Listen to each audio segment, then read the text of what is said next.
नमस्कार, मैं शिवानी यादव और आप देख रहे हैं हाड़ौती दिन भर। चलिए शुरुआत करते हैं 10 बड़ी खबरों से। आपसी रंजिश में युवक पर किया चाकू से हमला। बूंदी जिले के नैनवा थाना अंतर्गत आपसी रंजिश को लेकर पिता पुत्र ने एक युवक पर चाकू से हमला कर दिया।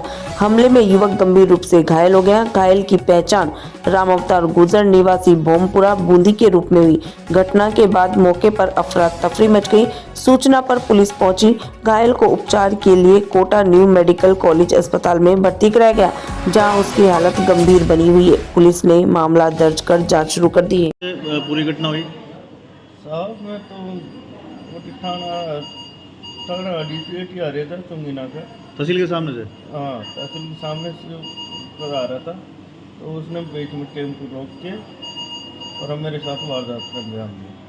क्या क्या नाम है उनके? धनराज और उनका बेटा और एक बच्ची भी थी। तो क्या पहले लड़ाई झगड़े चल रहे थे क्या? नहीं कुछ पहले 4-5 साल पहले हुए थे। तो क्यों मारे? अभी चाकू क्यों मारा? क्या पता। कहाँ जा रहे थे तुम? हम शौक से में आ रहे थे। आ रहे थे फिर मारा चाकू? कितने चाकू मारे? 4। क्या पुरानी रंजिश चल रही थी क्या आपके पहले की? नहीं रजीश को नहीं चुका। कब की बात है ये? कल कितने बजे की? 3 बजे। हाँ 3 बजे। दिन में? हाँ, फिर कहाँ लेके गए? वहाँ अस्पताल में लेके जा नैनवा, फिर नैनवा से बूंदी रेफर कर दिया। बूंदी से ज़्यादा चोट होने के कारण कोटा रेफर कर दिया। नाम बताओ आपका? राम अवतार गुजर, ग्राम भोमपुरा। लाडपुरा विधायक कल्पना देवी एक्शन मोड में। भामाशाह मंडी में औचक निरीक्षण। लाडपुरा विधायक कल्पना देवी सोमवार को एशिया की सबसे बड़ी भामाशाह मंडी में औचक निरीक्षण पर पहुंची। मंडी परिसर में सड़कों और नालियों में फैली गंदगी को देखकर विधायक भड़क उठी। मौके पर मंडी सचिव को बुलाकर जमकर फटकार लगाई और नाराजगी जाहिर की। विधायक ने सख्त लहजे में कहा कि यहाँ किसी भी प्रकार की लापरवाही बर्दाश्त नहीं की जाएगी। उन्होंने स्पष्ट किया कि भामाशाह मंडी में राजस्थान भर से किसान आते हैं, ऐसे में किसी भी किसान को समस्या नहीं होनी चाहिए। विधायक ने तत्काल सफाई व्यवस्था दुरुस्त कराने के निर्देश दिए। एसआईआर पर गरमाई सियासत। कलेक्टर से मुलाकात के बाद शांति धारीवाल का बड़ा आरोप। विशेष गहन पुनरीक्षण को लेकर सीआईसी घमासान और तेज हो गया। पूर्व मंत्री और कोटा उत्तर विधायक शांति धारीवाल ने कांग्रेस प्रतिनिधि मंडल के साथ कलेक्टर से मुलाकात कर अपनी आपत्तियां दर्ज कराई। इसके बाद मीडिया से बातचीत में धारीवाल ने सरकार पर गंभीर आरोप लगाए। उन्होंने कहा कि पूरी एसआईआर प्रक्रिया बीजेपी के इशारे पर चल रही है। उन्होंने आरोप लगाया कि बीएलओ ड्यूटी में लगे कर्मचारी भी बीजेपी के निर्देशों पर मतदाताओं के नाम काट रहे हैं। धारीवाल ने इसे लोकतंत्र पर सीधा हमला बताते हुए निष्पक्ष जांच और काटे गए नाम तत्काल जोड़ने की मांग की है। जिला निर्वाचन अधिकारी के अंतर्गत जितने भी आपके यहाँ पर अलग अलग असेंबली सेगमेंट के जो जिला निर्वाचन अधिकारी हैं ईआरओ, लगता है कि सारे सरकार के दबाव में हैं और दबाव में इतनी ज़बरदस्त बेईमानी की जा रही है कि हज़ारों की तादाद में उन लोगों के नाम काटे जाने की तैयारियां हैं जो वहीं रहते हैं। उनको परमानेंटली शिफ्ट बता दिया, किसी को एब्सेंट बता दिया, किसी को क्या कर दिया। सबसे बड़ी बात तो ये है कि इन लोगों की टोटल ये दबाव में है और दबाव में आकर के ये अधिकारी जो निर्वाचन से संबंधित अधिकारी हैं, इनकी ये ड्यूटी बनती है कि नियमों के तहत में एक व्यक्ति से सिर्फ 10 फार्म रोज ले सकते हैं। फार्म नंबर 6 और फार्म नंबर 7 दोनों मिला के 10। इन्होंने 13 तारीख को हज़ारों की तादाद में भारतीय जनता पार्टी से फार्म नंबर 6 और 7 लिए, हज़ारों की तादाद में, जो कि ये बिल्कुल गैर कानूनी काम था। उसका जवाब ये नहीं दे पाए। अभी हमने सवाल उठाया था तो नहीं दे पाए। दूसरी बात ये है कि बुला करके बीएलओ को बुला करके ये डायरेक्शन देने की कोशिश की है कि इनको किसी तरीके से मंजूर करना है, जो भारतीय जनता पार्टी की तरफ से आए फार्म। तो इस तरीके से हमने ये देखा है कि नियमों को तो सब ताक में रख दिया इन्होंने, और टोटल दबाव में आकर के जो है भारतीय सरकार के दबाव में आकर के जो है बीजेपी के द्वारा दिए गए फार्म नंबर 6 और फार्म नंबर 7 को स्वीकार करने की तैयारियां चल रही हैं। हम उनको चेतावनी देकर आए हैं इस बात की कि अगर एक भी आदमी का गलत नाम कट गया तो हम उस आदमी को ला करके तुम्हारे सामने समक्ष उपस्थित करेंगे, क्या समझो, फिर तुरंत जवाब देना मुश्किल हो जाएगा। और निश्चित तौर पर कांग्रेस इस बात के लिए आमदा है कि अगर कहीं पर भी किसी भी विधानसभा क्षेत्र में अगर किसी प्रकार की गलती की गई या बेईमानी की गई तो इसका आंदोलन करेंगे, इनका काम करना हराम कर देंगे हम। कई तरह की गड़बड़ियां हैं, सारी की सारी बिल्कुल उससे साफ जाहिर होता है कि ये लोग मिलावट में हैं, मिले हुए हैं और मिलकर के जो है भारतीय जनता पार्टी को सपोर्ट कर रहे हैं प्रशासन खुलेआम। क्योंकि जब नियमों को एक तरफ रख करके आपने जो है 10 प्रतिदिन एक व्यक्ति 10 फार्म दे सकता था, उसके बजाय आपने हजारों फार्म ले लिए 13 तारीख को, और 13 तारीख को लेकर के बांट दिए उसको बीएलओ को। से भारतीय जनता पार्टी के नेता बीएलओ पे दबाव डाल रहे हैं और बीएलओ आनंद फानन में कांग्रेस समर्थक लोगों के नाम काटने की जो चेष्टा कर रहे हैं, इस चेष्टा को हम बिल्कुल बर्दाश्त नहीं करेंगे। और कई फॉर्म तो ऐसे भी आए फार्म नंबर 7 भर करके जिसमें खुद के ही नाम की आपत्ति खुद ने ही लगा ली। क्या ऐसा संभव है? प्रैक्टिकल बात है ये? तो कुल मिला के इतना प्रेशर है अधिकारी से लेके बीएलओ तक कि हर व्यक्ति दबाव में है और नाम काटने में जुटा हुआ है। फॉर्म पूरे नाम दर्ज आए हैं, आपत्तिकर्ता सिर्फ नाम लिख रहा है उसमें, लेकिन जिसके नाम की आपत्ति करी है वो ऑलरेडी वहाँ से नाम छप के आया है। इसका मतलब साफ जाहिर है कि ये वोटर जो है ये कांग्रेस का वोटर है। इसका नाम चिन्हित कर दिया और वहीं से इन्होंने तय कर लिया कि इसको या तो मृत घोषित कर दिए या शिफ्ट घोषित कर दीजिए या फिर कहीं और ये चले गए हैं। इस तरह की इनकी धारणा कर करके इन्होंने फार्म नंबर 7 देख करके दबाव बनाया है, लेकिन हम ये बिल्कुल बर्दाश्त नहीं करेंगे। और जिस तरह से हम 3-4 दिन से पिछली 13 तारीख से रेगुलर इनके संपर्क में आ रहे हैं और कांग्रेस का हर कार्यकर्ता जाग चुका है, बल्कि हमने आह्वान भी किया है कि हर आम नागरिक जागरूक होकर के अपने अपने बीएलओ से संपर्क करे और तय करे, ये सुनिश्चित करे कि उसका नाम है या नहीं है। इसके बाद अपने आप साबित हो जाएगा। और यदि आज फिर कह रहे हैं आप लोगों के माध्यम से, यदि एक भी गलत नाम कट गया है ना तो इन्हें बताएंगे हम कि आपने गलती कैसे की। आगे की जो भी रणनीति होगी, मैं समझता हूँ सबसे बड़ा अधिकार अगर इस देश में अगर नागरिकों का सबसे बड़ा अधिकार है तो यही है।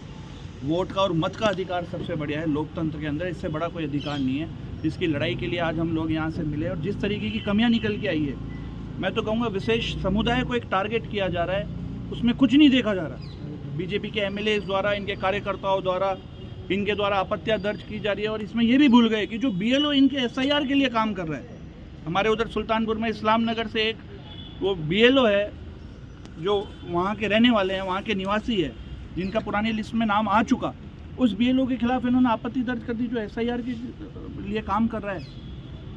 इस तरीके के और भी बहुत सारे केस जो 10 से ज़्यादा नाम में अंधाधुंध आपत्तियाँ दर्ज कराई गई है। कईयों में तो उस आपत्ति में मोबाइल नंबर नहीं है। सवाल ये पैदा होता है कि इन्होंने वो आपत्तियाँ ली कैसे। अगर किसी आपत्ति के अंदर मोबाइल नंबर नहीं है, अगर आपत्ति इस तरीके की दर्ज हो रही है, जो बीएलओ एसआईआर के लिए काम कर रहा है, रात दिन पूरी मेहनत कर रहा है, पूरा निष्ठावान होकर, उसका भी नाम उड़ाने की तैयारी में ये लोग लगे हुए हैं। क्यों? क्योंकि वह इस विशेष समुदाय से आता है। और भी इसके अलावा भी जो भी कांग्रेस समर्थक जितनी भी है, एसटी, एससी, अन्य सभी का वर्गों से जो भी लोग आते हैं, जो उनको लग गया कि ये कांग्रेस का है तो उसका नाम उड़ाने के पीछे लगे हुए हैं। तो हम ऐसा समझते हैं कांग्रेस पार्टी लोकतंत्र और संविधान को बचाने के लिए, जो सबसे बड़ा मूल अधिकार अगर है नागरिक का, उसको बचाने के लिए आज तो हमने इनको चेतावनी दी है, हमने इनको अवगत करवाया है। क्योंकि आज 19 तारीख लास्ट तारीख है। आनंद फानन में कई बीएलओ के पास बहुत सारे उसको पढ़ाने का काम अलग है, बीएलओ के पास रात दिन इसमें अलग लगा रखा है। अब ऊपर से और ज़्यादा उसके ऊपर बोझ दे दिया, हज़ारों आपत्ति देकर उसको वेरिफिकेशन करने का। तो कहीं ऐसा नहीं हो जाए कि कहीं वो आनंद फानन में सत्ता के दबाव में, इनके सत्ता से डर के कहीं वो लोगों का नाम न काट दे। वो नाम जो कि पहली फर्स्ट फेज की सूची में ऑलरेडी आ चुका है। सर इसका मतलब ये मानने की एसआईआर का मूल मतलब ये है कि किसी विशेष समुदाय को टारगेट किया जा रहा है। विशेष समुदाय भी और जो भी कांग्रेस समर्थन जो इनको लगता है कि ये कांग्रेस समर्थन है उनके नाम उड़ाए जाए। जहाँ से भी इन्होंने हर बूथ से पूरा रिजल्ट निकाला है, किस किस बूथ से ये लोग हारे हैं, उस सभी बूथ का इन्होंने आनंद फानंद में मन मर्जी से धुप्पल में काम चल रहा है। हम निश्चित रूप से आज हमारी ये पूरे तरीके से दबाव में है, प्रशासन सत्ता के दबाव में है, सत्ता के भय से काम कर रहा है। दिगोद उपखंड में एसआईआर को लेकर कांग्रेस का ज्ञापन, गलत तरीके से नाम काटने का आरोप। कोटा देहात दिगोद उपखंड क्षेत्र की विधानसभा पीपलदा और सांगोद के कई गांवों में कांग्रेस विचारधारा के मतदाताओं के नाम काटे जाने की शिकायतें सामने आई है। इसे लेकर ब्लॉक सुल्तानपुर अध्यक्ष महेंद्र गुर्जर एवं ब्लॉक सीमले अध्यक्ष श्रीमती गीता मेघवाल के नेतृत्व में कांग्रेस प्रतिनिधि मंडल ने उपखंड अधिकारी दिगोद को जिला निर्वाचन अधिकारी के नाम ज्ञापन सौंपा। कांग्रेस ने एसआईआर प्रक्रिया में पारदर्शिता से नाम जोड़ने की मांग की और बीएलओ सुपरवाइजर और बीएलओ द्वारा गलत तरीके से फॉर्म नंबर 7 भरकर नाम काटने वालों के खिलाफ कानूनी कार्रवाई की मांग की है। ऊर्जा मंत्री हीरालाल नागर का बपावर लटूरी दौरा, बायोगैस प्लांट व गौशाला का निरीक्षण। ऊर्जा मंत्री हीरालाल नागर सोमवार को बपावर एवं लटूरी क्षेत्र के दौरे पर रहे। इस दौरान उन्होंने धार्मिक कार्यक्रमों में भाग लिया और लटूरी स्थित बायोगैस प्लांट व गौशाला का निरीक्षण कर व्यवस्थाओं का जायजा लिया। गौशाला संचालक मंडल ने मंत्री को बायोगैस प्लांट के निर्माण कार्य की जानकारी दी। लटूरी में आयोजित 3 दिवसीय धार्मिक कार्यक्रम में संबोधित करते हुए मंत्री ने कहा कि ईश्वर पर आस्था रखने से हर असंभव कार्य संभव होता है। इसके बाद मंत्री बपावर पहुंचे, जहां करंट की चपेट में आकर मृत हेमंत सुमन के परिजनों को ढांढस बंधाया और ग्रामीणों की समस्याएं सुनकर अधिकारियों को समाधान के दिशा निर्देश दिए। सांगोद से बंटी जोशी की रिपोर्ट। किसान पर पैंथर का हमला, क्षेत्र में दहशत। झालावाड़ जिले के रुंडलाव क्षेत्र में खेत पर रखवाली कर रहे किसान राधेश्याम नाथ पर पैंथर ने अचानक हमला कर दिया। शोर मचाने और ग्रामीणों के पहुंचने पर पैंथर मौके से भाग निकला, लेकिन किसान घायल हो गया। सूचना पर तहसीलदार नरेंद्र मीणा, पुलिस व प्रशासनिक अधिकारी मौके पर पहुंचे और घायल को झालावाड़ जिला अस्पताल पहुंचाया गया। पैंथर की मौजूदगी से क्षेत्र में दहशत का माहौल है और ग्रामीण खेतों में जाने से कतरा रहे। झालावाड़ से हरिमोहन चौड़ावत की रिपोर्ट। राधेश्याम जी, क्या मामला है? अरे मैं गाय बांध के घास लेने जा रहा था। हाँ। तो खेत का कोना पे ही निकल रही रास्ते में वहाँ जा रही थी, कुत्तों भी मारा था। कुत्तों को सिर्फ मैंने ये टेन पी थी, मेरे बाद में ये क्या है यहाँ पे इधर इतने में तो कुत्ता तो भाग निकला और मेरे ऊपर अटैक किया वहाँ से, ये कंधा पकड़ा। अच्छा, कितने बजे की बात है? 7 बजे तक। सुबह 7 बजे। आप खेत पे थे? गाय बांधने गए? गाय बांध के घास लेने जा रहा था। तो क्या था वो जानवर, क्या था? वो चीता बोलते उसमें बिंदिया वाला था, इतना बड़ा। हाँ, पैंथर। हाँ, पेंसिल। फिर बड़ो तो ये तो बड़ो तो फिर क्या हुआ? उन्हें छलांग लगा के मेरा कंधा पकड़ा जी, मैं तो गिर गया। अपने वो घबरा गया, मेरे साथ में 2 और था। उन्होंने भी हाका मचाई, गाँव में भाग गया। उसके बाद फिर आप यहाँ आए, अस्पताल लाया? अस्पताल लाया। और भी कोई पे किया क्या हमला? नहीं, पहली बार देखा हमारे गांव में, तो पहली बार आया है वो जानवर, पहली बार देखा हमने। कहाँ के रहने वाला है? रुंडलाव। क्या नाम है आपका? राधेश्याम। झालावाड़ के रुंडलाव गांव में पैंथर ने किया 2 जगह हमला, 3 ग्रामीण घायल। रुंडलाव क्षेत्र में पैंथर ने 2 अलग अलग जगहों पर हमला कर 3 ग्रामीणों को गंभीर रूप से घायल कर दिया। पहले हमले में किसान राधेश्याम घायल हुआ, जबकि ड्रोन से सर्च के दौरान पैंथर ने 2 अन्य ग्रामीणों पर भी हमला कर दिया। सभी घायलों को झालावाड़ जिला अस्पताल में भर्ती कराया गया। डीएफओ सागर पवार ने बताया कि कोटा से विशेष टीम बुलाकर ड्रोन की मदद से पैंथर की तलाश की जा रही है और जल्द ही उसे ट्रैंकुलाइजर किया जाएगा। ग्रामीणों को सतर्क रहने की अपील की गई। वो कोटा से आए, ड्रोन उड़ा रहे हैं, उन्होंने ड्रोन उड़ा के तो देख लिया, कुछ भी नहीं इसमें। तो ये 10-20 जने घुसे गाँव में, क्योंकि ये दोनों आगे चपेटने में एकदम अटैक करा उसने। खेत में घुस गया। हाँ, सुबह से इसमें करा मेरे सामने। तो ये क्या खेत की फसलों में छुप के बैठा रहता? वो आज ही आए, हम रोजने में ही रह रहे हैं हमारी खेती में। गाँव में कितने अभी तक लोगों को घायल हो गए? 4। कुछ ग्रामीण इंजर्ड भी हुए हैं। वन विभाग किस तरह का एक्शन ले? रुडला में लेपर्ड आने की और ग्रामीणों को घायल करने की, एक ग्रामीण को घायल करने की जो है शिकायत सुबह आई थी, और जैसे ही शिकायत हमें प्राप्त हुई, वहाँ जो लोकल रेंज ऑफिसर हैं और उनकी टीम और गश्त दल की टीम मौके पे तुरंत पहुंच गई थी। उसके बाद जैसे ही पता चला कि वो खेत में छुपा हुआ है लेपर्ड, तो कोटा वाइल्ड लाइफ डिवीज़न में कांटेक्ट करके वहाँ से वेटनरी डॉक्टर और उनकी टीम जो इसको जब मौके पे ट्रैंक्विलाइज करके सुरक्षित जगह छोड़ेगी, वैसी टीम को वहाँ से कोटा से बुलाया गया है और वो टीम भी मौके पे पहुँच गई है और मौके पे भी ऑपरेशन जारी है। जैसे ही डायरेक्ट साइटिंग होगी और एक अच्छी पोजीशन में जहाँ पे ट्रैंक्विलाइज कर सकते हैं, ऐसे जगह पे जब लेपर्ड आ जाएगा तो उसको ट्रैंक्विलाइज करके सुरक्षित जगह पे जंगल में छोड़ा जाएगा। सर अभी घटनाक्रम को लेकर किस तरह की हिदायत ग्रामीणों को आपके माध्यम से दी गई?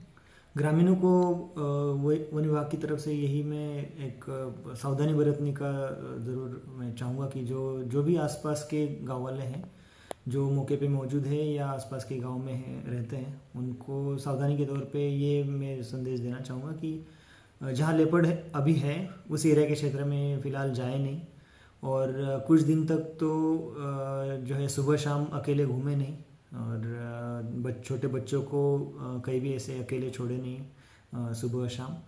और कभी भी मूवमेंट होता है तो ग्रुप में कोई लाठी वगैरह साथ में कम से कम रखे और कोशिश करें कि बाहर नहीं जाए अंधेरा होने के बाद और सनराइज़ से पहले नहीं जाए और झुंड में घूमे या फिर अकेले बाहर जाना अवॉइड करो। सर एक खास बूंदी में जानलेवा हमले के 4 आरोपी गिरफ्तार। बूंदी देई थाना क्षेत्र के डोडी गांव में हुए जानलेवा हमले के मामले में पुलिस ने 4 आरोपियों को गिरफ्तार किया। वारदात 2 जुलाई 2025 को हुई थी, जिसमें युवक पर लाठी डंडों से हमला किया गया था।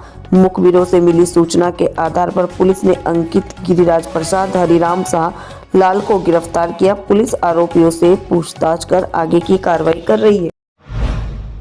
बूंदी में जैन मंदिरों से मूर्तियां चोरी, सकल जैन समाज ने सौंपा ज्ञापन। बूंदी जिले में जैन मंदिरों से मूर्तियां और बहुमूल्य वस्तुएं चोरी होने के मामलों को लेकर सकल जैन समाज ने रोष जताया। समाज की ओर से प्रधानमंत्री और मुख्यमंत्री के नाम ज्ञापन भेजकर चोरों की शीघ्र गिरफ्तारी और चोरी की गई मूर्तियों की बरामदगी की मांग की गई। समाज ने चेतावनी दी कि यदि जल्दी कार्रवाई नहीं हुई तो आंदोलन किया जाएगा। पेड़ों की कटाई के विरोध में शाहबाद में पर्यावरण बचाओ रैली। शाहबाद में प्रस्तावित हाइड्रो प्रोजेक्ट के लिए पेड़ों की कटाई के विरोध में सोमवार को पर्यावरण प्रेमियों ने पर्यावरण बचाओ रैली निकाली। समाज सेवी गब्बर सिंह यादव के नेतृत्व में निकली इस रैली में बड़ी संख्या में लोग शामिल हुए। रैली के दौरान किसी भी अप्रिय की घटना से बचाव के लिए भारी पुलिस बल तैनात किया गया। ये थी आज की 10 बड़ी खबरें। कल रात्रि 8:30 बजे फिर से मुलाकात होगी। देखते रहिए कोटा खबरी। नमस्कार, धन्यवाद।